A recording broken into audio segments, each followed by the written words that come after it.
Hey, welcome back to Milton Daily Homes. Chuck here, and I got the white shirt on, which is actually making me look more pale. So I apologize if the reflection of the light comes through your camera and forces you to wear sunglasses. But anyways, I'm about to film property on one of Milton's best streets on Gallon Crescent, and we're going to be launching that next week. So stay tuned for it. We're going to do a little seller interview like we did with Bell School Line, and I think it's going to turn out great. So let's get to today's list. There's 11 on the one system, there's 4 on the other, and so 481 Pitfield, number 31, is at 289.9. It's a 4-bedroom condo townhouse, which comes in very handy for a certain part of the population. And I would say the last sale that was in here, they were at 279, which I thought was a killer deal. Then they dropped down to 269. I thought, wow, that is phenomenal. So they're running against a tough sale, and the other one was in good shape. But this is a good size, and I think comparing across the board with what else is out there, I would say that it's in a good place. So nice stuff there. You've only got one full bathroom up on the top floor, but 4 bedrooms, they're all pretty good size too. So Dimont is 382.9, and so this one looks like the smaller version, which is between 50 and 1600 square feet. It's got a good layout, reflective of the sale price recently for the one on Scott. And so we've got 2 bedrooms plus 1 downstairs, which they've said is a 3rd bedroom. But for the actual bedroom area up on the top floors, you've only got 2.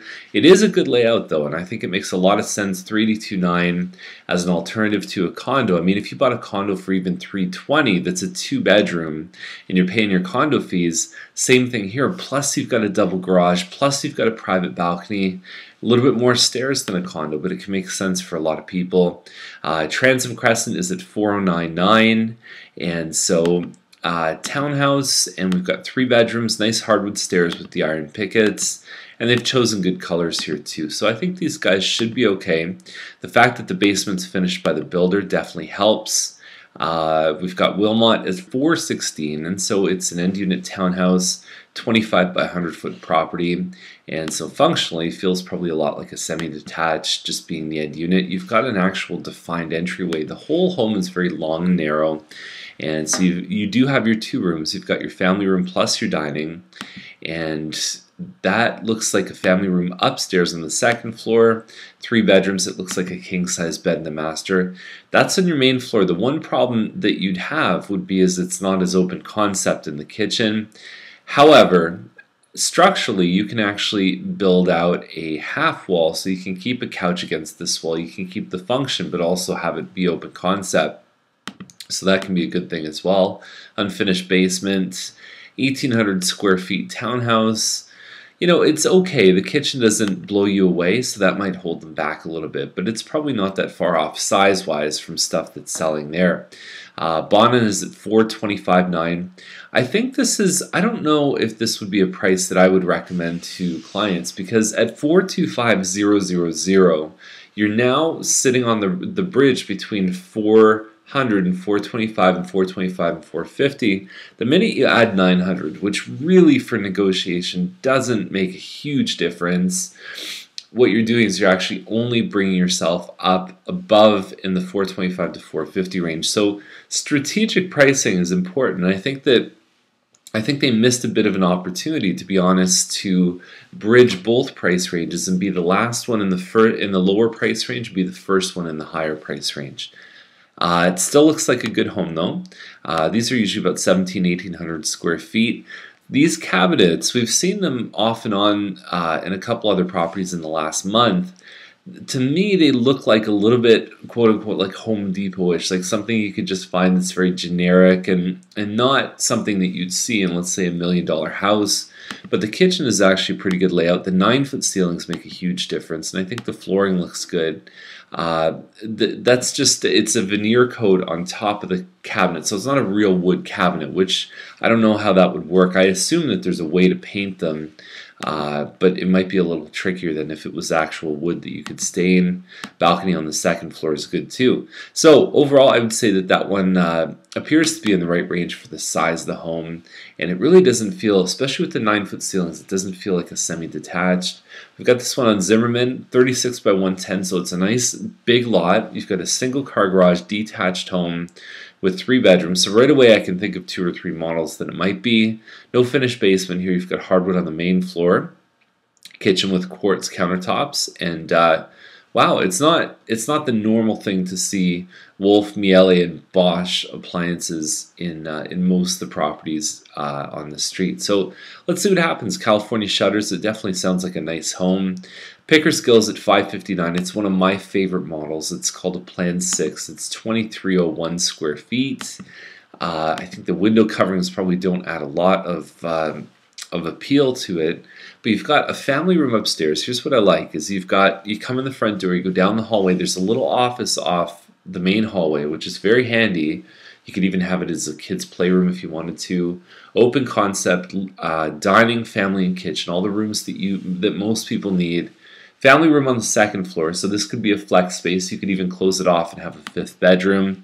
There's your kitchen there, a couple pendant lights coming down. And you could even do, this closet here could actually be modified to do a separate entrance on the side of the home. Very, very handy California shutters there. But you've got 4 bedrooms upstairs, plus you've got laundry up on the 2nd floor. Bedrooms are all pretty good size. And then you've got a finished basement here too. All that stuff together, or it's mostly finished. If you read the description, they actually say 99.9% finished basement. So anyways, this one all together would be good. They are presenting offers on June 8th at 10 p.m. Oh my goodness. It's a good listing. 9-foot ceilings on the main floor. They've done the smart upgrades, and there haven't been many of these that have come out. The prices have been a little bit all over the place, but that $559 with the basement, I think, is definitely an accelerator. So Farmstead is $569. Nice tree-lined street. A little bit busier on Farmstead, so you will hear cars zipping by. They've done a good job in the kitchen here, and it's on a 50 by 100 foot lot, so it's wider. It's not as deep as what you can find out there, and that's good. They're not competing up in the high 5s or 6s where they might get a little bit crushed. It's not that far off, I don't think, from where it needs to be. We've got this one on Zeus at $610. Now, there's another one over on Nunn Court that just dropped their price again to $587. It was a good deal at $599. I don't know what's going on there, but it's just in free fall.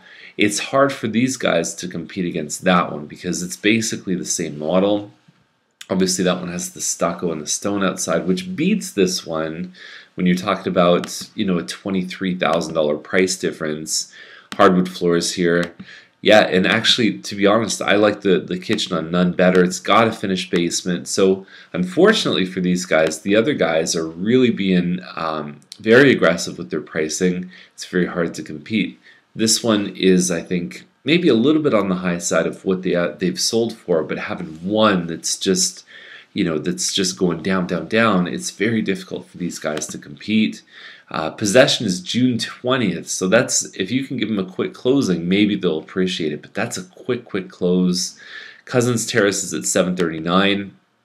This is called a Vanderwood model, and so it's just over 3,000 square feet, and you can see they've done some nice upgrades, although painting the ceiling dark actually makes the ceiling feel a little bit lower, according to my decorating friends. So very bold paint colors.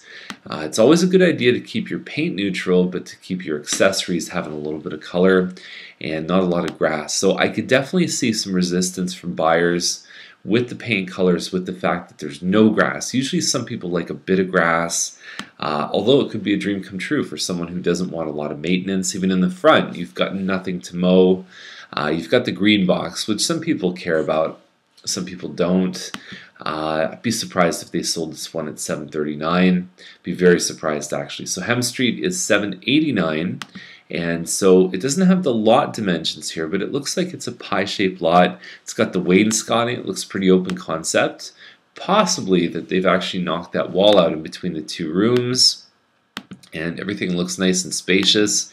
Finished basement.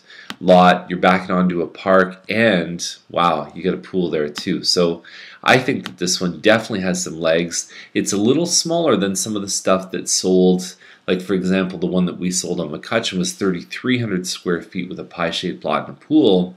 But this one's smaller, but it has a finished basement, so the actual square footage is probably quite similar.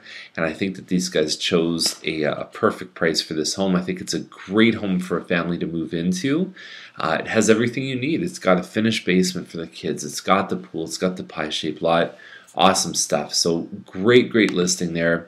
Let's move over to the Oakville Milton Real Estate Board. We've got Megson Terrace here, 419. It's about 2,000 square feet of total finished space. At least they were specific in their description here, which means it's probably 500 or 1,500 above, maybe 500 finished downstairs. You can get a better kitchen than this at 419. Even like the one on Bottom that we reviewed with, you're getting semi-detached actually. The finished basement's the draw, but I would rather say to someone, look, buy a home without the finished basement, finish it yourself, and get a home that maybe has a little bit more features.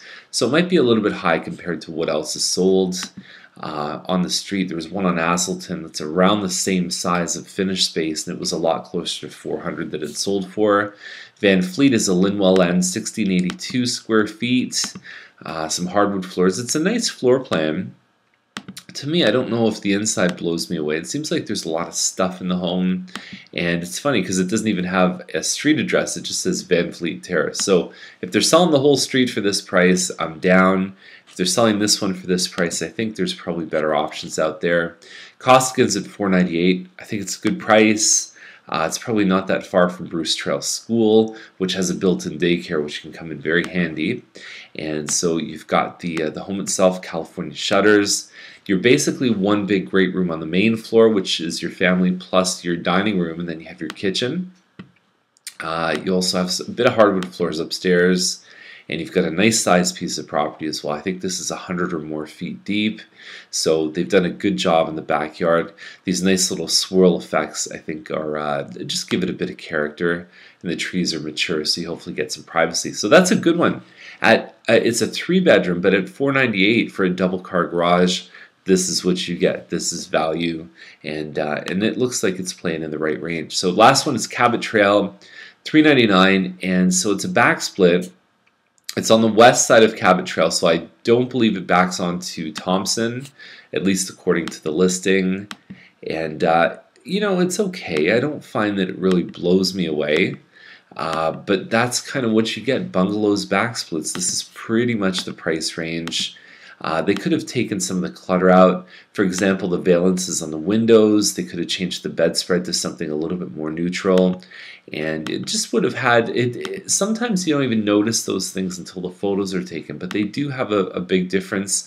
The Kleenex box on top of here, taking that out would have made a big difference. Putting a little curtain right here, buying a shower curtain for $3 at the dollar store, and just hanging it across just gives it a simpler, cleaner look.